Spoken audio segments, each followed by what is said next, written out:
Empat orang Temenggung suku Anak Dalam secara tegas mengecam tindakan ilegal drilling dan perambahan hutan di kawasan Hutan Harapan.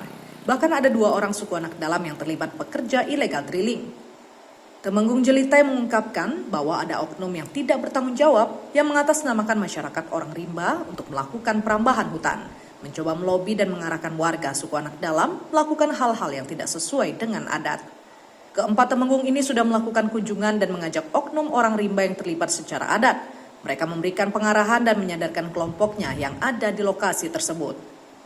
Izin restorasi hutan harapan di wilayah Jambi dan Sumsel seluas 98.000 hektar, perambahan dan aktivitas ilegal drilling di kawasan hutan harapan semakin intensif sejak tahun 2021. Awalnya aktivitas ini terkonsentrasi di wilayah perbatasan Jambi dan Sumatera Selatan. Pada tahun 2023, luas area yang terdampak mencapai 380 hektar. Pelaku perambahan diduga kuat berasal dari warga desa Sungai Bahar dan Sako Suban, memanfaatkan orang rimba untuk memuluskan kegiatan ilegal drilling mereka. Temenggung Jelitai, salah satu tokoh adat suku Anak Dalam, telah bertemu dengan 2 orang suku Anak Dalam yang terlibat praktek ilegal drilling. Oknum suku Anak Dalam bernama Ujang dari unit 1 Sungai Bahar dan oknum kepala desa Bungku. Oknum kepala desa dari Sumsel yang mengizinkan mereka di sana dan harus menyetor uang sebesar Rp20.000 per drum dari minyak ilegal drilling. Kalau yang membawa nama itu kan sudah kami lakukan dengan hukum adat. Itu tadi hukum adatnya 501 Temenggung. Karena mereka itu membawa nama Temenggung. Nah, jadi itu kami kenakan pelecehan nama Temenggung.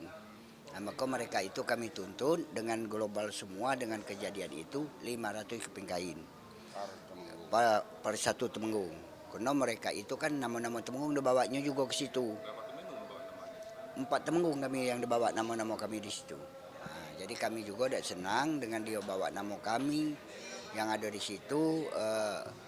Kami tidak ada tahu apa-apa kan, dibawa-bawa di situ, maka kami tuntut dengan 500 keping kain.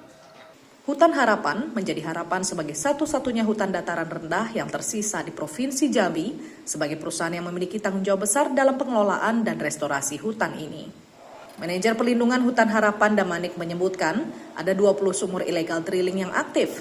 Para pekerja juga berganti-ganti setiap minggunya. Tahun 2023 awal ini sudah mulai masuk ke wilayah PT Reki.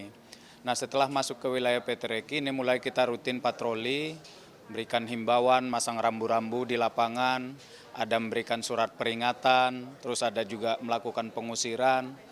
Nah, ini sebenarnya rutin kita lakukan, tapi karena memang sangat masif terkait kegiatan illegal drilling dan perambahannya, ini agak sulit kita hentikan. Pihak PT Hutan Harapan segera melakukan upaya penegakan hukum kepada pelaku illegal drilling dan perambahan hutan di lokasi. Jumadi, Kompas TV Jambi.